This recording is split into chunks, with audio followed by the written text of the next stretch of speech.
Cumprimentamos a todos com a paz do Senhor. E é um prazer muito grande estarmos participando dessa festa neste dia de sábado, né? Sábado é dia de festa, é dia de celebração. E desde ontem, a partir do pôr do sol, o culto da noite, nós podemos sentir a presença do Senhor intensamente sobre este lugar. Já tivemos momentos preciosíssimos com a palavra, os louvores, desde ontem à noite, hoje pela manhã, e graças a Deus pela presença dEle no nosso meio e em nossas vidas. Eu gostaria de convidá-los a se colocarem em pé, só para leitura da palavra de Deus. Gostaria que você abrisse a sua Bíblia no livro de Salmos 104, e nós vamos estar lendo o verso 30. Gostaria que durante todo este tempo vocês estivessem acompanhando em suas Bíblias toda a exposição da palavra. Nós teremos aqui um tempo de estudo. Nós estaremos falando sobre os grandes feitos do Espírito Santo e a Bíblia. Essa é a minha parte, né? Então, vamos estar vendo o agir do Espírito Santo em relação à palavra de Deus. Salmo 104 e o versículo 30. E diz assim: envias o teu Espírito e eles são criados, e assim renovas a face da terra. Podeis assentar. O Espírito Santo, o Deus que vive e atua na igreja. Pela manhã nós tivemos preciosos ensinamentos acerca do que Ele é. Vamos ver se a gente consegue se lembrar. O pastor Hermes disse 5 características, né? Acerca do Espírito Santo. Vamos ver se a gente se lembra? Qual foi a primeira?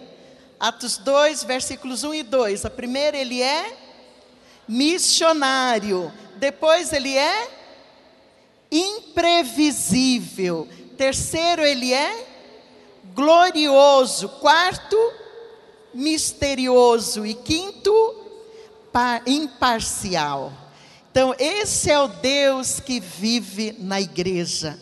É missionário, deixou o céu, veio a essa terra. É imprevisível, chegou de repente. É glorioso, porque é o próprio Deus. Misterioso, nós não podemos estudá-lo na totalidade, né? Porque Ele tem os seus mistérios. Ele é Deus e nós somos criaturas. E é imparcial. Ele age independente se é homem, se é mulher, se é livre, se é escravo, independente de se somos letrados ou iletrados. Este nosso Deus, Ele age nas nossas vidas independente do que somos.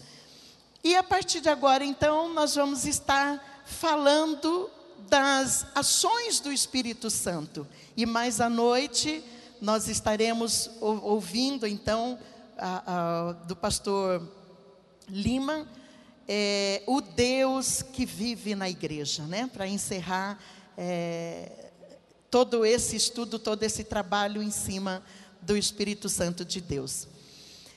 Ele atua em todo o universo e na vida de todo ser vivo. Se nós olharmos os primeiros versículos, lá do versículo 5 até chegarmos no versículo 30, do capítulo 104 do livro de Salmos, todo o contexto está dizendo isso, né? Está mostrando o Deus que vive, que dá vida e que renova essa vida, né? Todo o ser vivente é totalmente dirigido por este ser que é mantenedor da vida e responsável pela renovação de todos os seres vivos, desde o germinar da planta, né? Nós colocamos uma sementinha lá na terra, sem vida, aquilo morto, e passa-se algum tempo, como diz o Marcos, né, no capítulo 4, ele diz que o agricultor, ele deita, dorme, se levanta, e sem que ele soubesse, né, aquela planta começa a germinar. E quem faz isso? O Espírito Santo de Deus. Os nossos corações, eles estão batendo, porque o Espírito Santo de Deus nos dá vida. Quando olhamos também um pôr do sol, a beleza da natureza, em tudo que nós observamos, onde há vida, onde há renovação de vida, ali está agindo o Espírito Santo de Deus.